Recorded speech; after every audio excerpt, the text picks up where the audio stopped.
Israel ने Iran पर जो ताज़ा हमला किया है वो पिछले साल अंजाम दिए गए उसके 2 सैन्य ऑपरेशनों की तुलना में ज़्यादा व्यापक और भयावह है।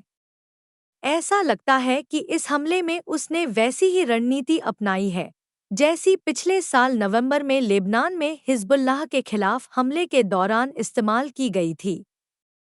इसका मकसद न सिर्फ ईरान के मिसाइल बेस पर हमला करना था बल्कि ये भी सुनिश्चित करना था कि बड़ा जवाबी हमला होता है तो भी तुरंत कार्रवाई कर ईरान की यह क्षमता खत्म कर दी जाए।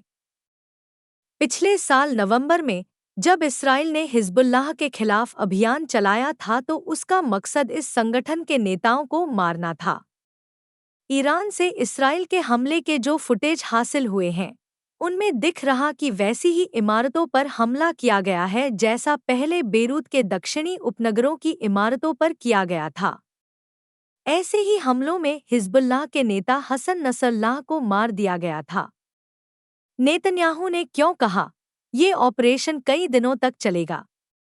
इसराइल ने ईरान के बहुत बड़े कद के नेता को नहीं मारा है। उसने ईरान के सर्वोच्च नेता अली खामेनेई को भी निशाना नहीं बनाया है।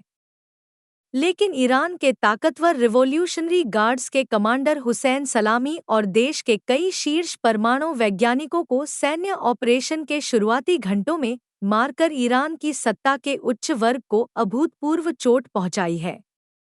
इसराइल के प्रधानमंत्री बिन्यामिन नेतन्याहू ने कहा है कि इस तरह का ऑपरेशन कई दिनों तक चल सकता है।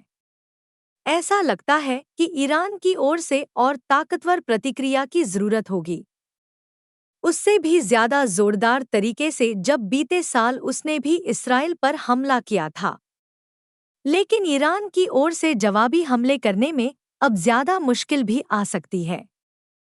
शायद इसे भांप कर ही नेतन्याहू ने इस संघर्ष को तेज करने का आदेश दिया होगा। आखिर नेतन्याहू ने अभी हमला करने का फैसला क्यों किया? हालांकि वो लंबे समय से इसकी वकालत करते रहे हैं। इसकी कुछ वजहें हो सकती हैं। ऑपरेशन शुरू होने के कुछ समय बाद जारी एक बयान में उन्होंने कहा कि यह इसराइल के अस्तित्व का सवाल है। लेकिन नेतन्याहू कई सालों से यह तर्क दे रहे हैं कि अगर ईरान परमाणु बम बना लेता है तो इसराइल के अस्तित्व को खतरा हो सकता है।